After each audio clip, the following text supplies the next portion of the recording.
엄마는 왜 입양 보냈다고 설명하셨어요?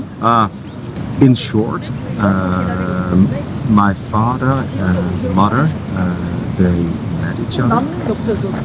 While my father was living in a small town in the countryside in Chungcheongnam-do, and at the time he was staying in a hasukji. My mother was the hasukji's owner daughter, and that's how they had a romance. And in the end, my mother was pregnant of me, and at the time, my father wanted to marry my mother, but my grandfather, so my father's father, he said he was opposed to it. He was opposed to it because my mother was 3 years older and had been married before, so. And my father was also the eldest son, so in the 70s in Korea, it was really difficult, socially difficult, to have that kind of marriage. So that's why after I was born, my mother sent me to my father's family, saying, "Well, here's your son, your grandson, and please take care of him. If you cannot take care of him, please send him back. So I will raise him." But I somehow ended up in the international adoption system. So my mother didn't know, she never knew. So when she saw me on television doing my search for my birth mother, she was very surprised. She was very surprised because all those years, for 21 years, no, for over 30 years, she thought that I was living in Korea as a Korean, raised in Korea, but I wasn't. I was sent off as a baby to the Netherlands, and I think that was a shock for her because she never knew. Because she said, and every time I meet her, she keeps on repeating it. She said, "Well, if I had known, I would have never sent you to your father's family. I would have kept you for myself, raised you as my son here in Korea." So that's one of the things you find out when you reunite with your birth family. In a lot of countries in the Western world, a birth certificate is one of the first documents a person receives, right? So when a baby is born, you have to go to the civil administration to report the birth of the person. So, and with that report, that person exists in the administration. That's totally different from Korea in the 70s, in the 80s. First of all, you get the family hojok, and not based on an individual person, but based on the family. So that's also made it possible for Korean children to disappear or to manipulate family registration records in order to make an adoption possible. I mean, let me be clear. I am not an orphan. I was never an orphan. Somehow I did end up in an orphanage, and somehow I did end up in the international adoption world and ended up in the Netherlands. But I'm not an orphan. I have a father, I have a mother, I have a Korean name. I mean, there are cases where, for example, a biological parent, mother, would willingly, voluntarily give up a child to foster parents, to adoptive parents, with arrangements. And so, but in that case, it would already be known who the biological mother and father is of the children. So the case for me, being adopted, well, I have a birth mother and birth father, and I don't think that would be possible in the Netherlands. only recently, in 2010, 2000, 2015, they changed a lot of regulations regarding civil administration of persons, and so yeah, we also need to remember that it is in a certain context. Korea in the 70s, in the 80s is different from Korea now. So 양부모님은 어떤 분이셨어요? my adoptive parents, 왜 입양했어요, 그들은? why did they adopt me?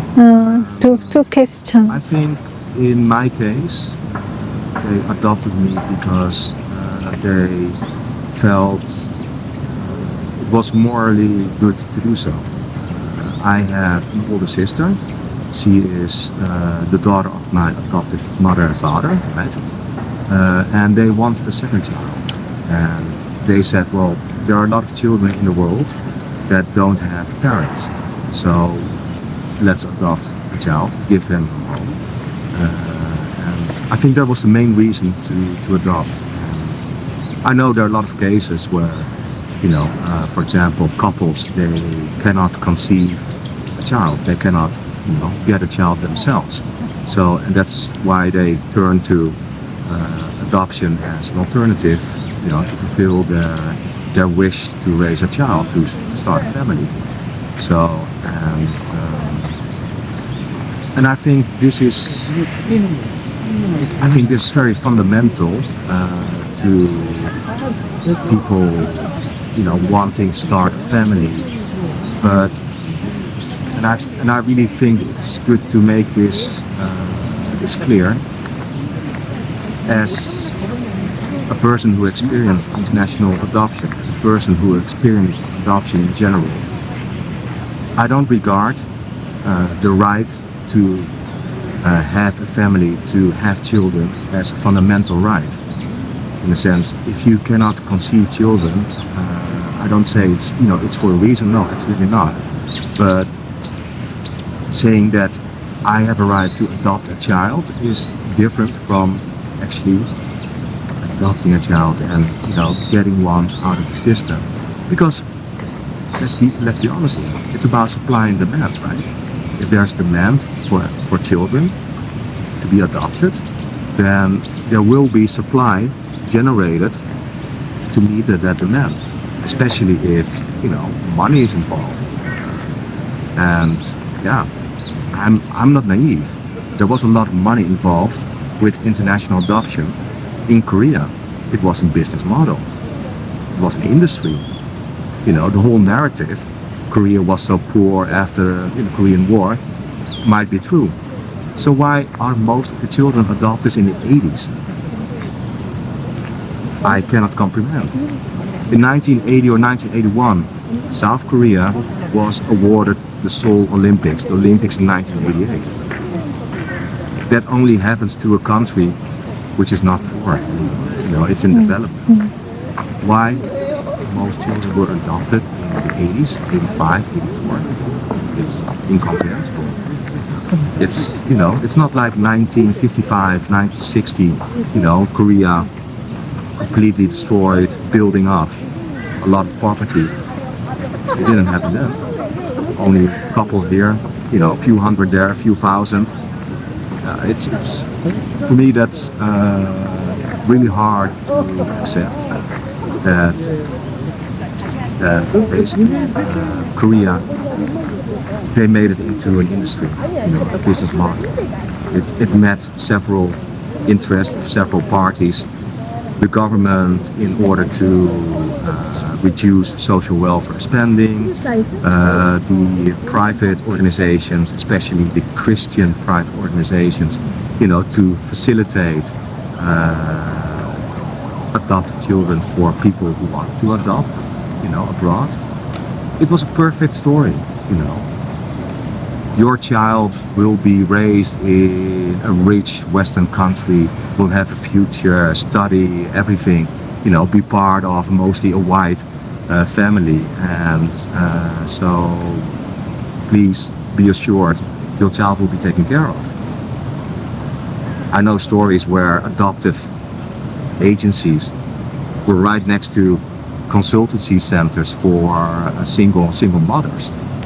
You know, it's an industry. Let's not kid ourselves.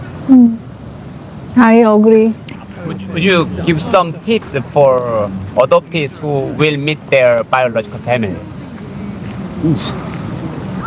I think it's good to realize that even if you are starting a birth family search, I think it's good to realize that it's like Pandora's box. You don't know what is inside. If you go out, search for your birth family, maybe you will never find your birth family. I mean, let's be honest, that's the case, right?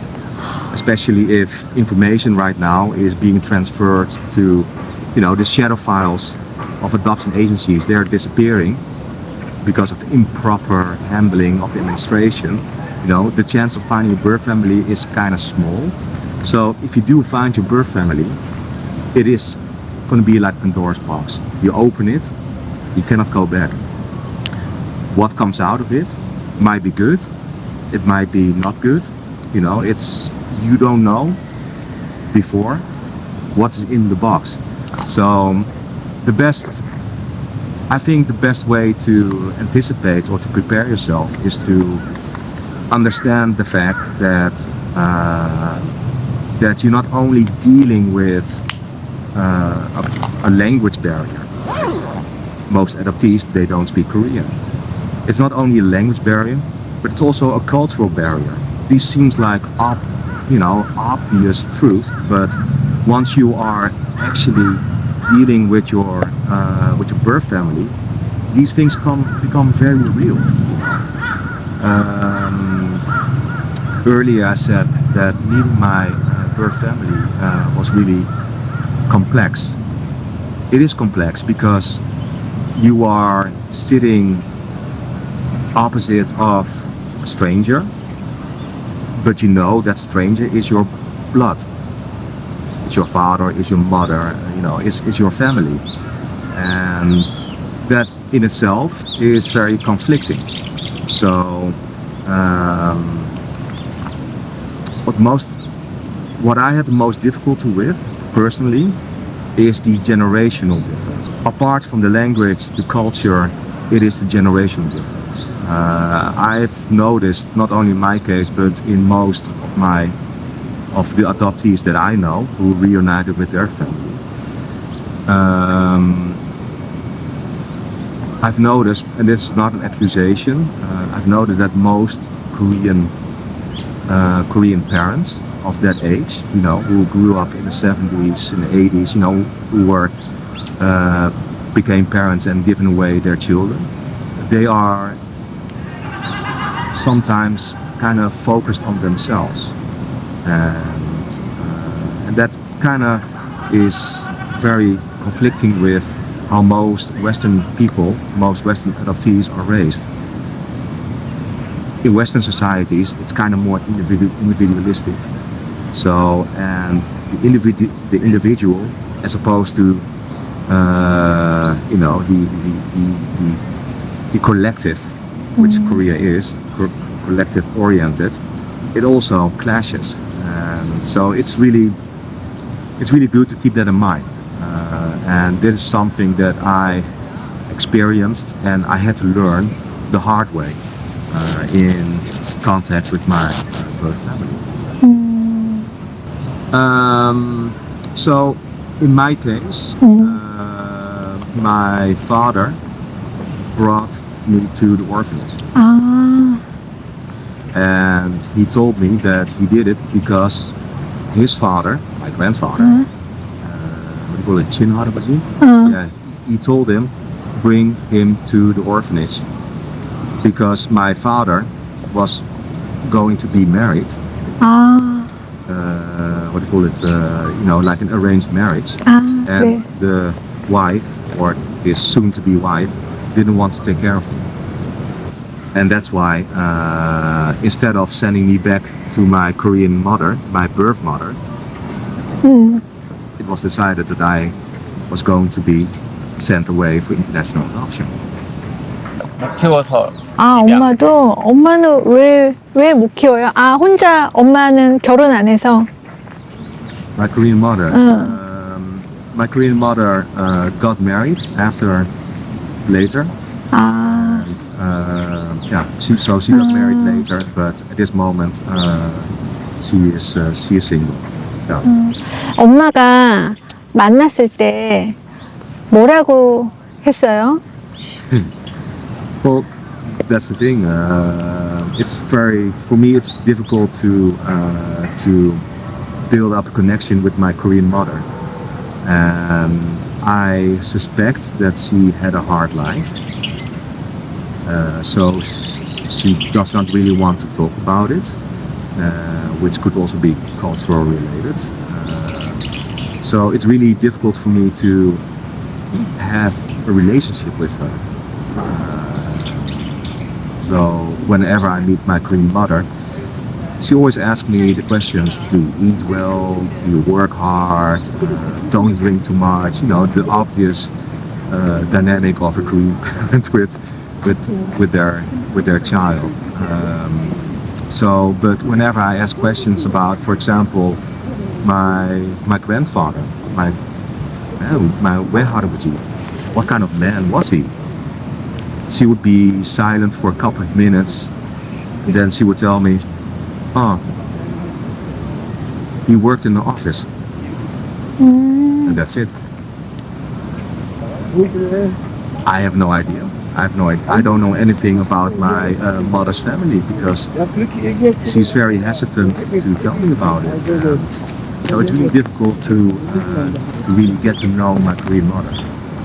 And I think that's a pity because, you know, I'm curious. I want to know about her, about the family on my mother's side.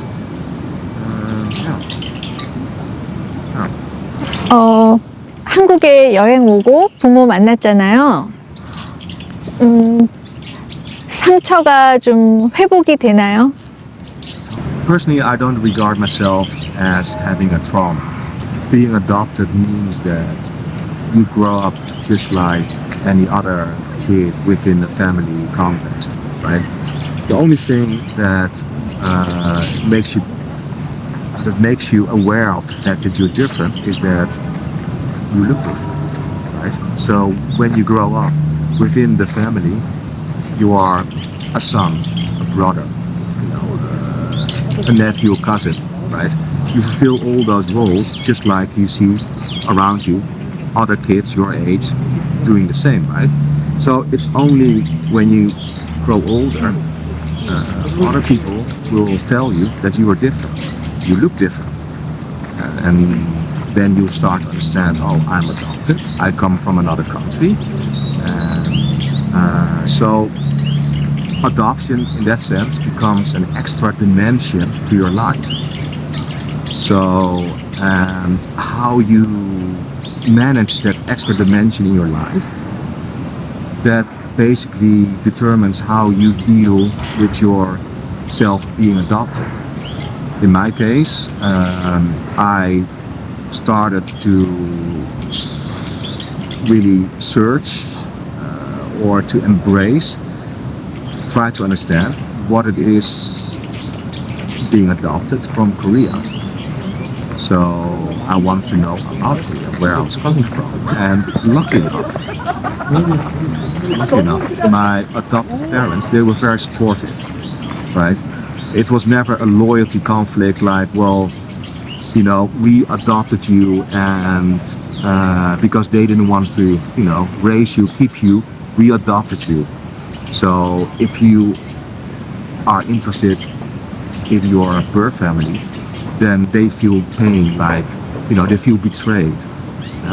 So in my case, it was never a loyalty conflict like that. So, which personally I think is a good attitude towards adoptive children, right? They didn't choose to be adopted, right? So it's not to be expected from them to be happy with their adoption or to be grateful for their adoption. You know, they're just being themselves, right? They didn't choose for this situation. So to come back to your question, a trauma. I do think it is good for me that I had a chance to move to Korea, to live in Korea, to study here, to go beyond visiting Korea once in a while, to be a tourist here, right? I got to know Korea from a different side, and it made me appreciate Korea in a more deeper way. It also made me realize that Korea is not my society, it's not my country. I have a very strong love-hate relationship with Korea. I do not like the hyper-capitalism of Korea. I do not like the superfluous attachment to wealth and status. I'm not saying that, in my home country, the Netherlands, there are not people like that. No, of course, there are people who attach value to a Gucci bag or, big car, whatever. But I do notice that in Korea, you are only somebody if you are either wealthy or you have status. And if you are, for example, an individual who is very good in expressing themselves artistically or, in any other way, it is not valued as much as I think is healthy for society, right? Society is more than economical success. A good friend of mine, he married. He's not Korean, he's Chilean. He married a Korean. They have a son, and the son was born here in Korea, and he had a good job. He was working for a chaebol, and he had a career. But as soon as the kid turned 3-4 years old, he got lonely because all the other kids that he used to play with, they went to Hogwarts. And we're talking about children 4 or 5 years old. So he told me, we're gonna move out of Korea. We're gonna move to Chile in this case. And I said, why? You have a good life here? And he said, well, it's our son. There are no more kids for him to play with. He's lonely. I was like, oh wow, that's also, an effect of this hyper competition that is in Korea. It's not healthy. I don't think it's healthy, so that's my personal opinion. I don't blame my grandfather for asking my father to have me sent away for adoption. I don't blame my grandfather. The last time I saw my grandfather alive, I told him that if he feels guilty, shame, or any regret for having me sent abroad, then it's not necessary for me. And if he needed it, and I told him I forgive him for anything that he feels guilty or shame about, because for me it's not necessary. I hope for him it's also not necessary. And I think he appreciated that because, in a typical Korean fashion way, he didn't say anything. My grandfather was a man of few words, but he did touch my arm, just holding my arm and basically saying, okay, I understand. So, regarding my father had a chance to build up a connection with me, to have a relationship with me.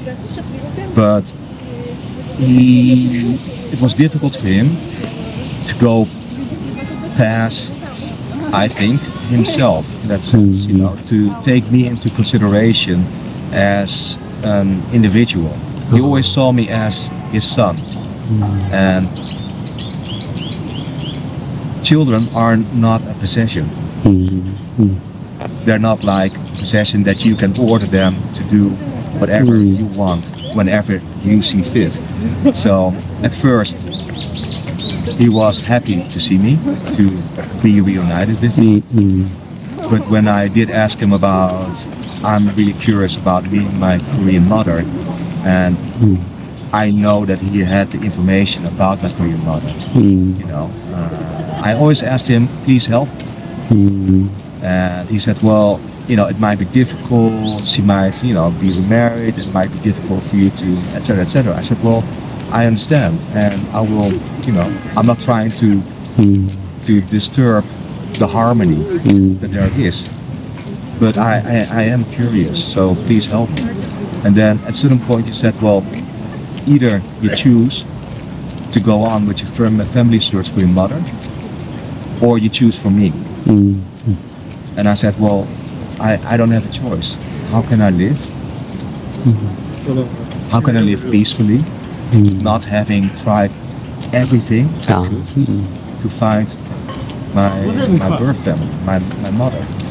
So, and at that point, and I think that's kind of centered towards himself. He decided to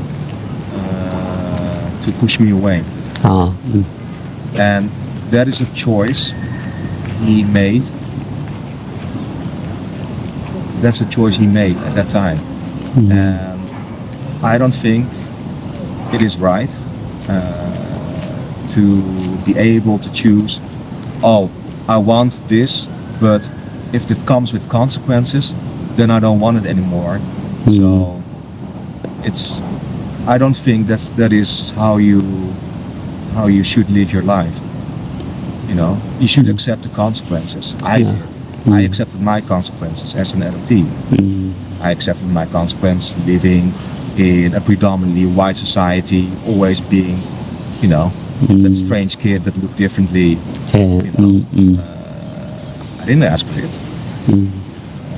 I mean, I'm not angry about it, but I do think that that I should set the record straight. I was born. I have parents, and right now, if you look in the Korean administration, I just exist. No known family. That's not correct. It's not the truth. It's not. It is a lie. It is the mission of the truth, and I want to set that record straight. Because if I have children, you know, I want to be able to tell my children who my Korean family is, where my Korean name comes from, the family name.